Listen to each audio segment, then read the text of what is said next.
Back to back অনবদ্য performance দেখালেন হামজা চৌধুরী, জিতে নিলেন ক্লাব সমর্থকদের মন।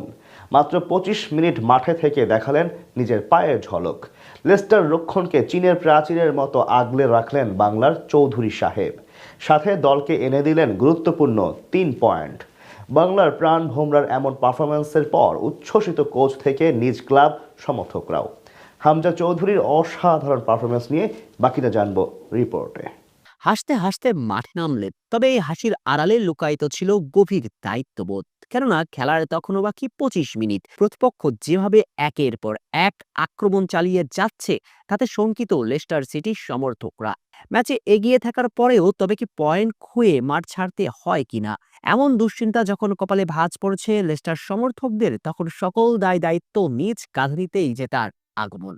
আরও একটা ব্যাক টু ব্যাক দুর্দান্ত পারফরমেন্স করে দেখালেন বাংলার চৌধুরী। চীনের প্রাচীর কিংবা বার্লিনের দেওয়াল হয়ে প্রতিপক্ষের আক্রমণ সবকিছু ঠেকিয়েছেন। দলের কঠিন মুহূর্তে বারবার দাঁড়িয়েছেন ঢাল হয়ে। ২৫ মিনিট মাঠে থেকে জিতে নিয়েছেন লেস্টার সমর্থকদের মন। তার প্রশংসায় বাদ যাননি ফক্সদের কোচও। তারা হারের বৃত্তেই আটকিয়েছিল লেস্টার সিটি। সর্বশেষ ব্রিস্টলের বিপক্ষে ম্যাচে নিজেদের স্বরূপে ফিরে পেয়েছিল, কারণ ওই ম্যাচে যে আনবার্নের দায়িত্ব ছিল হামজের কাঁধে। কিন্তু আগের ম্যাচে দুর্দান্ত পারফর্মের পরেও দ্বিতীয় ম্যাচে লেস্টার একাদশের বাইরে ছিলেন এদিন, কারণটা অজানাই। ইপসউইচ টাউন এফসির বিপক্ষে হামজা চৌধুরীকে ছাড়া ম্যাচের শুরুতেই এগিয়ে যায় লেস্টার সিটি। আর শুরুর ৮ম মিনিটে প্রথম, বিরতিতে যাবার ঠিক আগের মুহূর্তে দ্বিতীয় এবং ৫২ মিনিটে ৩-০ ব্যবধানে এগিয়ে যায় লেস্টার। এই স্কোর লাইন দেখে মনে হতে পারে খুব সহজেই জয় তুলে নিয়েছে লেস্টারের নীল দুর্গ, কিন্তু পরিস্থিতি ছিল একেবারেই ভিন্ন। একের পর এক আক্রমণে ধরাশয়ী করে চলছিল অতিথিরা।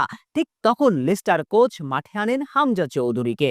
যদিও তিনি মাঠে আসার পর কিছু বুঝে ওঠার আগেই হজম করে তার দল গোল, তাতে ম্যাচ জমে ওঠে অনেকটাই। অতিথিরা আক্রমণে আক্রমণে দিশেহারা করে তুলেছে, ঠিক তখনই ডাল হয়ে দাঁড়ান ওই একজন হামজা চৌধুরী। ৭৫ মিনিটের পর থেকে শুরু হয়ে যায় হামজা শো। বারবার নিজ দুর্গ থেকে মধ্যমাঠ সবখানে দেখান নিজের ক্যারিশমা। মাত্র ২৫ মিনিট মাঠে অ্যাকুরেট পাস ছুড়েছেন ১০০%। অপোজিশন হাফ থেকে পাস ছুড়েছেন দুটিতেই হয়েছেন সফল। নিজ থেকে পাস ছুড়েছেন ৩টি, সেখানেও তিনি শতভাগ সফল। মাত্র ২৫ মিনিট মাঠে থেকে তার রেটিং ছিল ৬.৭। এই সংখ্যার হিসেব বলে দিচ্ছে কতটা অনন্য ছিলেন হামজা চৌধুরী। আর এমন পারফরমেন্সের পর নিঃসন্দেহে আরো বড় স্বপ্ন দেখাবে লেস্টার সমর্থকদের। আগামীর ম্যাচগুলোতে লেস্টার আমব্র্যান্ড উঠতে পারে হামজা চৌধুরীর কাছে।